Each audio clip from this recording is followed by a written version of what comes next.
Hello lovely people, I'm K3N and welcome to my channel. I'm staying with a friend in England at the moment and she's just had a big sort out of all her scraps, and she uses completely different cloths to what I use. But anyway, she said I could have a look through and take what I wanted, so I've got this box full. Can you see the edges? It's kind of a shoebox size. And I just sat down and I was going to sort through it and take out the bigger pieces and see what I wanted to tea dye and things like that. And I thought, well, why not put the camera on? Maybe it's helpful to some of you, because I know some of you have asked me about when I make bundles of cloth to sort my cloth. I keep little bundles, little mixed bundles to work from, rather than going, into big pieces and getting overwhelmed. So I thought I'd, excuse my croaky voice, it's not even 6 AM, I'm up early. I thought I'd share that process with you. So I've got the box, I've got my cup of tea, and let's get started. The only other thing I've got is a pair of scissors handy. Not the snippy fiskers, I don't know where they are. They're somewhere. They're not lost, don't worry, they're just elsewhere. So the first thing I'm going to do, I'll move it to one side, or away there so you can't really see anymore, but you'll see what I'm pulling out, is just pull out anything that's bigger. And by bigger, I mean this kind of size. And I'm thinking pieces that could be used whole, maybe for part of the lining for a bag or something like that, or bigger pieces in a larger quilt or a kawandi, or that kind of thing. So while I'm doing this, I'm thinking about how I work and what I might use pieces for. So that's definitely a bigger piece. I do like that pink. I'm in two minds whether to tea dye it or not. We'll see. I'll keep it as is for now. Here's some pieces that are folded already. There's a nice pale blue. I'm also feeling the cloth. This is lovely cloth for me. It's a looser weave. This is quite a high thread count, so that would maybe depend how I used it. I wouldn't want to do a lot of fancy stitching on high thread count, because I just don't find it pleasant to sew. So definitely a bag lining or something where you only needed to make seams. But anyway, let's just put those together. Now this has got an odd end. Oh, it is quite big. Hope you can see what I'm doing. This has got an odd shape on the end.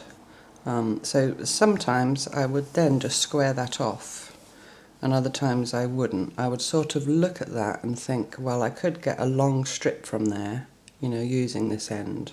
So I think I'll leave that attached. It's only one little strange end. So I just neatly fold it up. And I'll start with my pink. My pink piece is kind of the template for the rough size of my bundle. I'm not ironing. I'm not ironing now. I might or might not iron when I use them, depending. Here's another piece. Again, it's quite a high thread count, but it's a lovely colour. It's sort of a long strip of about 4 or 5 inches wide. So I'll keep that as is. So I'm not thinking about colours or anything, I'm just putting everything in a bundle until the bundle's big enough. This is a lovely piece of cloth, it's really loose weave.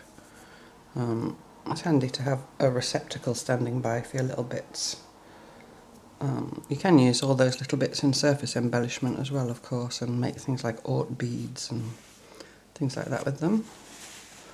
This is a really strange shape. Something's been cut out of it and it's got a hole there. So what I'm going to do with this is just tear it square. Make a snip and tear. Excuse the sound of tearing. And there's one piece, I didn't tear it far enough. Let's go from the other end. I might cut because it pulled a weft thread through when I tore. Or a warp thread, I don't know. So now I've got a squarish piece, I'll put that in my bundle, and then these little pieces will go back in scraps. So I'll just put them to one side so I don't keep pulling them out. That is sort of a bit big for a scrap, but it's still quite small, but I think I'll put that in anyway. That's a beautiful colour. I'm also thinking, look at that colour with that, Sort of, it's about paying attention. You might, just by doing this kind of at random, come across colour combinations that you maybe wouldn't otherwise have thought of. So, just listen to the cloth, as I've said before. This is another very bright pink piece. Look at the shape of it. It's had been cut out here and it's been cut out here, but it's still quite square. So I'll just leave that as it is and fold it to roughly the same size. Folding. Monday we were folding. I'm talking about folding things like fitted sheets, which are super awkward. If you wanted to, obviously, and you like to do that, you could iron everything as you went along. I neither want to or like to do that. That I probably would iron when I came to use it because it is quite crumpled. But for now I'll just smooth it out as best I can. Add it to my little pile. That's a scrap really because it's small. It's got a little bit of black attached to it. See, I'll leave that attached because I don't know if that might become an element or if I added that to a collage that might be interesting, that little. So I'll just leave that, call that scrap. There's another piece of a lovely goldy green colour. Also a scrap for me. You know, I mean, this is, depends how you work. Always think about what you might use things for because that's how you work and it might be different to me. That's a strange shape, it's got some printing on it. My friend does a lot of synthetic dyeing and surface printing, so it's really lovely to have scraps that are different to the kind of scraps that I generate. This is another strippy strip, but it's quite small, so that's a scrap. That's also a scrap, it's lovely, that's, not sure what that is. Anyway, it's lovely, it's very fine. There's a quite long strip of a lovely purple. It's a bit bright. I think I'll put that in the tea dyeing pile. So I'm going to set that in a different pile with all these yellows that are leaping out at me, which will be tea dyed. They're just too bright for me. So all these bright colours I'm putting into a little pile to go in the tea. It's a lovely purple. That's a slightly odd shaped strip, but I think it's still long enough to go in the bundle rather than in the scraps. Some beautiful blue, and again that's been cut off something. It's got machine stitching and a lovely seam, but I'll keep that together because, you know, it's already a more interesting element for something. You see, that's a super weird shape, but it's quite big. I still think it's a scrap. It could have gone either way, but I'm calling it a scrap. That's definitely a scrap. It's another piece with some lovely surface printing on that she's done. Beautiful, isn't it? Definitely a scrap. Aren't I lucky? Little lovely scrap of dark red.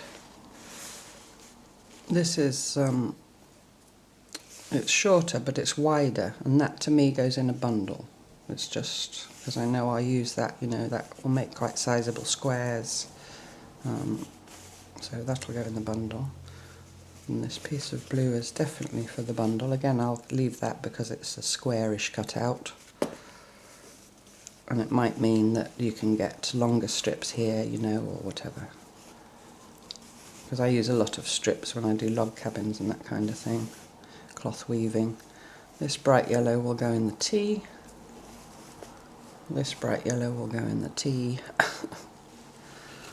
And here's a bit of bright red. I think I'll also put that in the tea because it's really bright.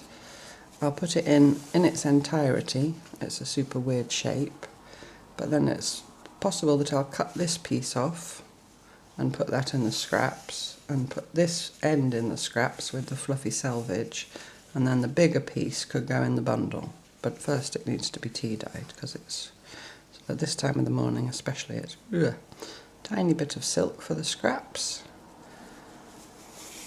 A bit of blue that's an odd shape.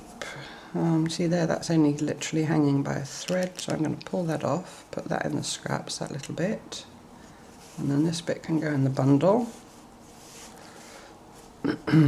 Another piece of yellow with a tiny bit of print on the corner, but again, tea.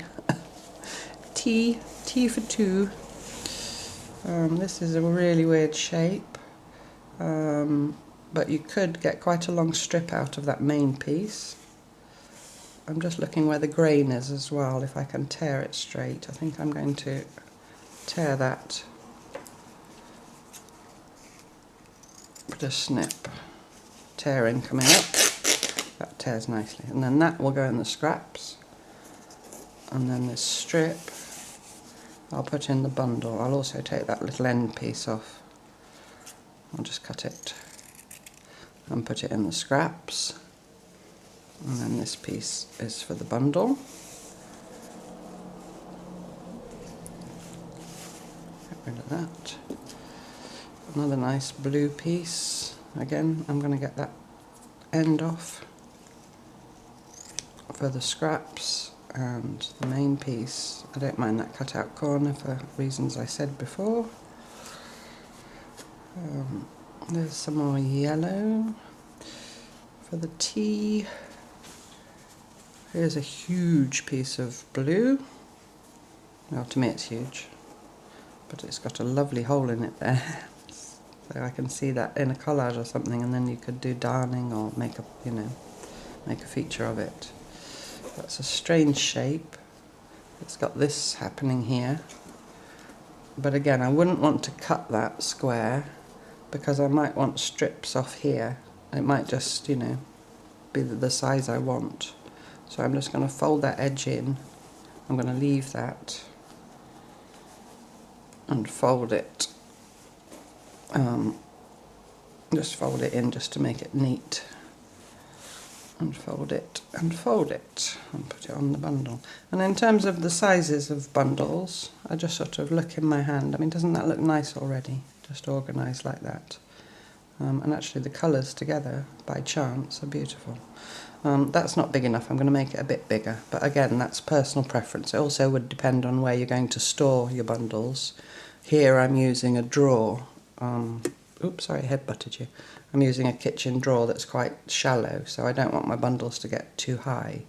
In my studio in France, I used baskets that were deeper, so I know that my bundles, either you can stack them too deep or whatever, but you know, I could do my bundles sort of 5 inches high and they'd fit. So you need to think about that as well. This is a long piece with a seam in it, but there's double that cloth in there. So, and it's quite a high thread count, but it's a nice colour. So I'm just going to put it in the bundle as is. Because you never know, I might use that, I might want it seamed. It could be the strap of a handbag or, you know, something like that. So I wouldn't cut that now. But that's just me. So I'll just put that in the bundle as is. Actually, yeah, no, I'll keep it in the bundle as is. I was going to think I might keep it separate, but I won't. Here's some lovely black cotton velvet. And that I'm putting in there, and I'm not worrying about, you know, I don't sort by cotton, linen, velvet, whatever, because they're all just elements to use, and I know that in my work I wouldn't sort them. I'd use a bit of everything, you know, sometimes if I was doing collage or whatever. That piece of blue can go. That's a bit big. I'm going to fold it 3 times. I like that my bundles look kind of nice, because I just find with my process of working, it sort of is inspiring. If you've got a beautiful little bundle like that, it makes you want to make something, you know, rather than it being a big tangly mess. And neither do I sort them by colour. If you worked a lot by colour, then obviously you could do that, or if, you know, that was what you liked, you could have bundles by colour. I just prefer to have a mixture of types of cloth and colours, because that, you know, suits the way I work. This is a huge piece of, I think it's silk. That's a beautiful colour. Oh, it's enormous, look. I don't think I can even show you all of it. Here's one entire piece. Oops, sorry, I knocked you. So I won't put that in a bundle. For me, that's too big for a bundle. So that would go in a basket of bigger cloth. So I'll put that in its own pile. I might sometimes, if I had big pieces like that and I did want to include some in a bundle, just cut some off the end, put that in a bundle, and then keep the main part somewhere else. You know, if I had like a couple of yards of something or whatever. Because I very rarely use a huge piece of cloth, so I don't mind cutting it in advance. But again, depends on how you work. Little scraps of purple for the scraps. Scraps, she likes purple and she likes orange. Now this piece is a great long piece. It is. I'm holding it double. That's about 2 yards long. That is for cloth twine. That's a lovely piece for cloth twine. So I'll just keep that on its own in a place where I keep long strips for making cloth twine. You know, for ties for bags or pouches or whatever. I also use cloth twine sometimes to tie my bundles up. If you don't know about cloth twine or what it is, I think there are 3 videos. There's a whole playlist of how to make it. There's a short video showing me making it, and there's another video showing making baskets and vessels using it. Excuse me. If you look in the playlist, you'll find it. So I'll just keep that like that, and that's for the cloth twining pile. Here's more scraps going in the scraps. I think that can go. That's big enough to go in the bundle for me. And so is that. It's a strange shape, but I'm not cutting or tearing or anything. It's, you know, it's usable as it is. And sometimes it's nice if you're doing a collage, for example, if you've got shapes that have already got a curve in, or a triangular shape, or, you know, just makes it more interesting than all squares and rectangles. So this bundle's getting quite fat now. It's a lovely piece of orange. So that can go in the bundle. Oopsie. I'll fold it like that. Another piece of yellow for the tea. That orange is very bright. There's 2 little bits. I think it's okay. I think it doesn't need to be teed. And sometimes it's nice to have little bits of bright. There's a big piece of black, it's just plain black cotton. It's about a sort of fat quarter size if you're a quilter. I'm going to refold it, smooth it a bit,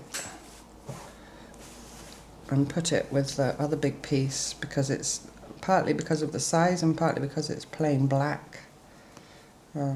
So that would be quite a specific use probably for some, you know, that I might want plain black, like when I did mandala. I wanted plain black to give the stained glass window effect. So I'll put that with that other big piece over there, like that. It's got something written on it. Another lovely piece of blue, smaller piece for the bundle.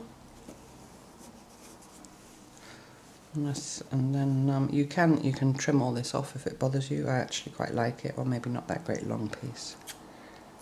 I like the little fluffy edges, because again in collage I just like the look of them. That's the same cloth as that, only a long strip. So I'll keep them together in the bundle in case I wanted a quantity for something. And they're both together. I'm just pressing it with my fingers. There's something. Oh, sorry, I keep headbutting you. There's another big piece of something that's been dyed or printed in some way, but it's twice that size. So I'm going to put it with the big pieces of cloth. I can see that making a nice lining for something, or the backing for a cushion, you know, something of that kind, or again big patches for a larger quilt. So I'll put that over there. Such treasure. There's another big piece of that that's slightly different. I think it's the same colour but a lighter shade. But I'll fold it and keep it with it. I'm just having a little dig to see how much more there is to see. I think there's definitely enough for a second bundle. Oh, there's some more of that black velvet there, look. And there, that is a super weird shape. Look, can you see? But again, you could get a long strip. What I'm going to do is cut off the real pointy ends, because I quite like to have some pieces of that in the scraps. So if I go digging in the scrap for collage, then I'd be pleased to pull that out. So I'm not going to cut it right back, right back here. I'm just cutting off the very pointy ends just to give myself a couple of scraps for the scraps. And then this main piece I'll fold and I'll put it with I'll put it with the other piece of black velvet, so in case I wanted more, they're both together. And I think for that bundle then, that's enough. So now I've found this piece of purple selvage. I'm going to use that to tie my bundle. So I'm just going to do it like a parcel, like that. Long enough, otherwise sometimes I might just go round one way. I'm just going to do it like that. Untie a bow. And there's my little bundle. Come on. It's a little bit short for a bow, but I'm fiddling. It's also a little bit tricksy. I think it's a cotton sateen. It's a bit slippery. There we go. I did it. Yay. So there we go. So there, that would sit with several other bundles in my bundle basket or drawer at the moment. And then when I wanted to do make a project, I could look at the side and I could see what was in it. You know, you can see everything, but it's all neat, held together. And, you know, I think even out on display in little baskets, they look fabulous as well. So that's how I make my cloth bundles. So I'm going to do the same with the rest of it. You don't need to see that, it's more of the same. And I'm going to do some tea dyeing. And then all the scraps that are left I'll put back in this box because I don't have my scrap basket with me. There's a bit of orange that escaped there. See, oh, that orange is super weird shapes, but I'll just keep it like that and put it in the scraps. And that's how and I had the bigger pieces. So that's how I've gone through that shoebox. So I hope that's helpful, how I make my cloth bundles, how I process my scraps. If you don't know about tea dyeing, there's also a video if you're new here, how I do that. It's called tea and rust dyeing, and it shows on cloth and paper. But also how I tea dye not only cloth, but if I get vintage DMC embroidery floss that's too bright, also I'd tea dye that. So thank you so much for watching, and I look forward to you joining me next time for more cloth tales. Bye bye!